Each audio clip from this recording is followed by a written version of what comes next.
It's been a long time that I've been waiting to glaze this piece, and today I'd like to show you how I glaze my piece, the moon cover jar. This piece was demonstration on my previous video, and now I want to show you how I finish it. Before I do that, people have asked me, what is this material that I place underneath on the wheel head. It's kind of a silicone rubber kind of pad that I put it here so that it's a little bit soft and also create a bit of friction. There's a similar material. You can buy it from Amazon.com. It's a silicone baking pad, something like this, and also they have something like this too. Okay, so this material is similar to this one, maybe even better because it creates a very nice friction here so that your piece doesn't move around.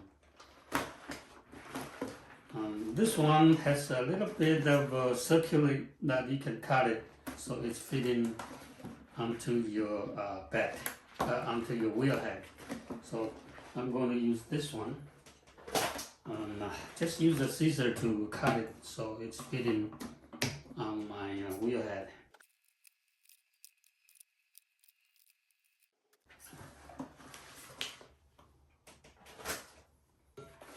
Okay, so I use a scissor to cut it. So this is going to be fitting on my wheel head. And this is exactly 14 inches.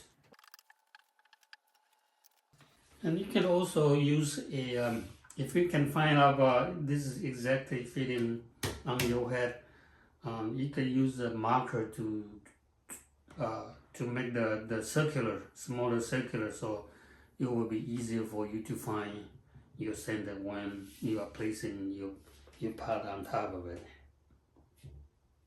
First, I would apply wax resist here on the, this I usually like to fire my lid with the body, because my lid is usually fitting very tight.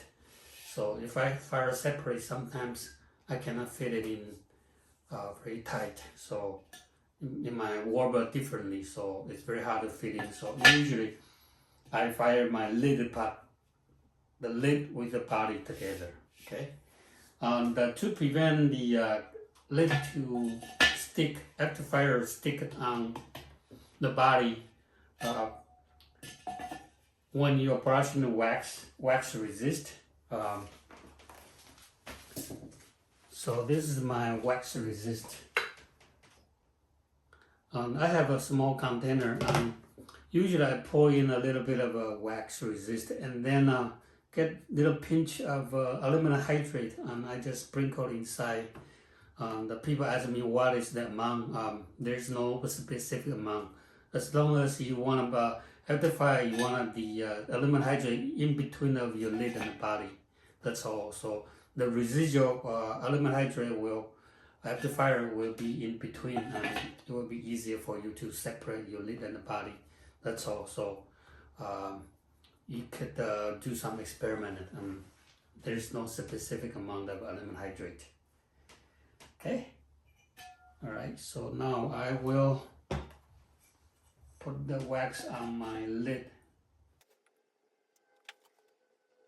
You want to brush the wax resist where the lid and the body contact together. Okay, and then I will put it on the wheel head and brush the wax resist here all the way to the edge of the lid, because the lid is going to be, this part is going to contact on the gallery on the body, so I need to brush everywhere.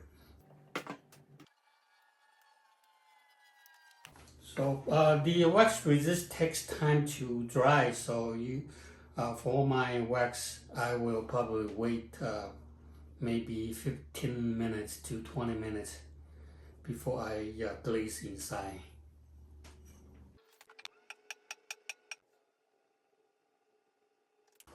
And in the meantime, I'm going to brush just the underglazes here, and then wax coat it, and then dip this part in the blue glaze. Okay, the blue, I will use the blue glaze here.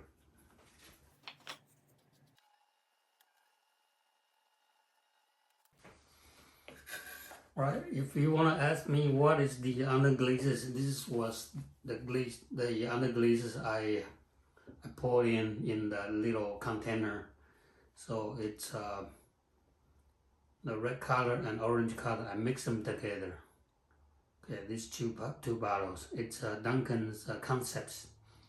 I find out when I fire to like cone 10, 11, actually the underglaze gets a little bit shiny, so I use that to coat it on my texture surface.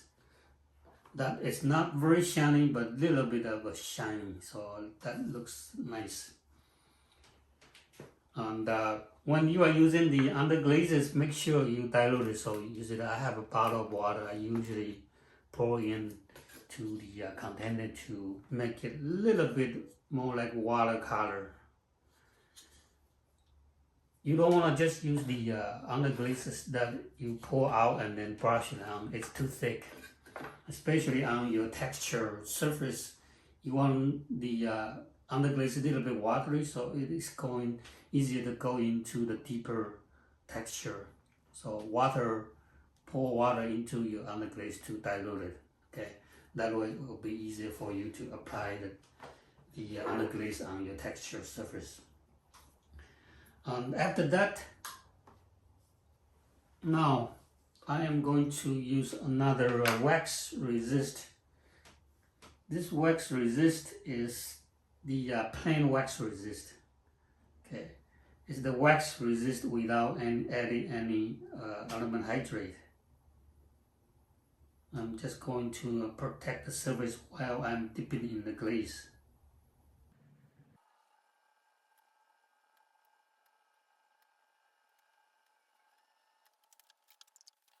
So I am putting it aside to wait till it dries further, and then I will apply the glaze inside and then dip the knob into the blue glaze.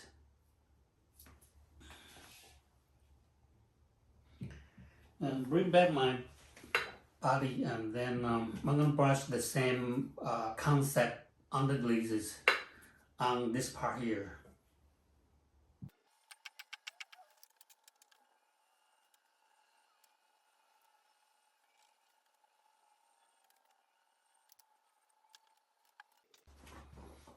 Okay, for glazing this part, I'm just using this syringe, bubble syringe, to absorb the glazing and then pour in for the foot, for the base.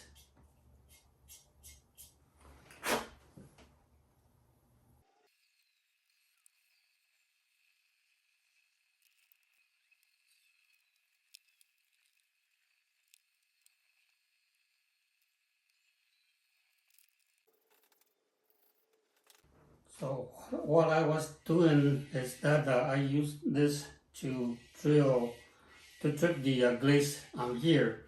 The surface is a little bit rough, so I use the trimming tool to kind of remove it, so to make the glaze a little bit smooth. Okay.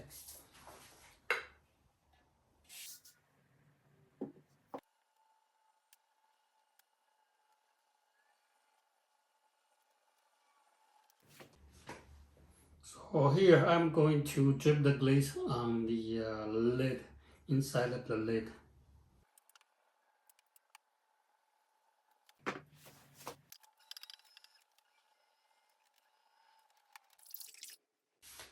So glazing the knob.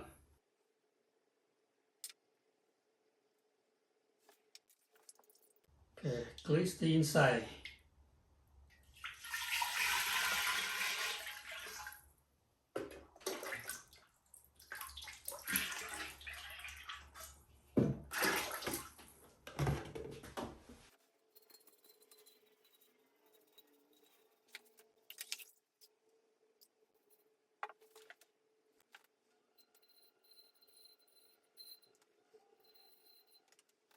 My next step is going to be brush the brown underglazes, brown stain over here, and then maybe slightly wipe it up so the brown color is going to the groove, the deeper texture, and the surface will be a little bit lighter.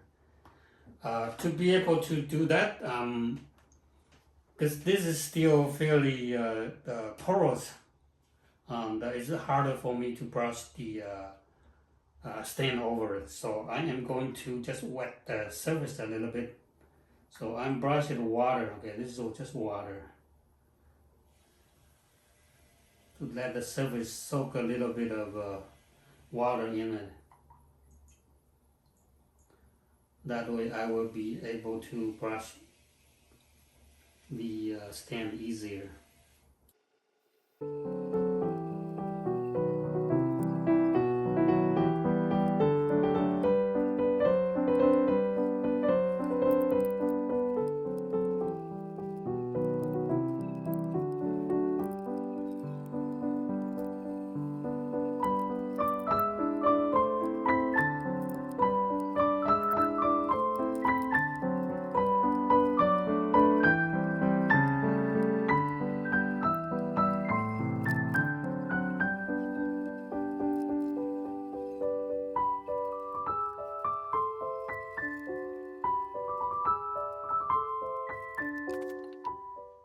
Alright, so this piece has been glazed and ready to go to the kiln, and I will show you the result. So here is the result of the covered mun jar, the little mun jar that I show you how I glaze it. And you can see the blue color here, and this was the black slip, and I chattered and I brushed the underglazes on the lid.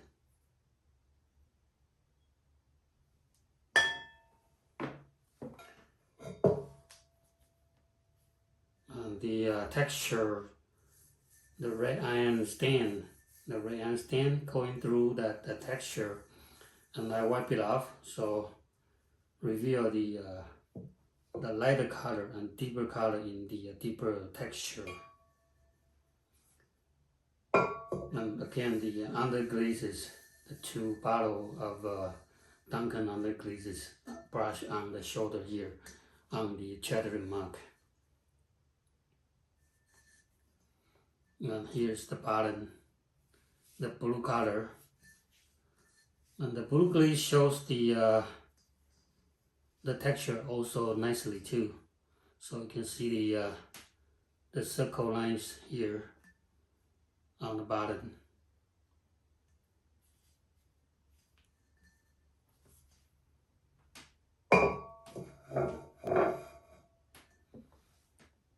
Right, I took my time to glaze this piece.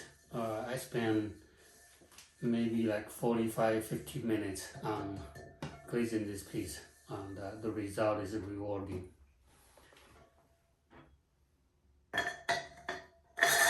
Alright, so thanks for watching, and see you next time.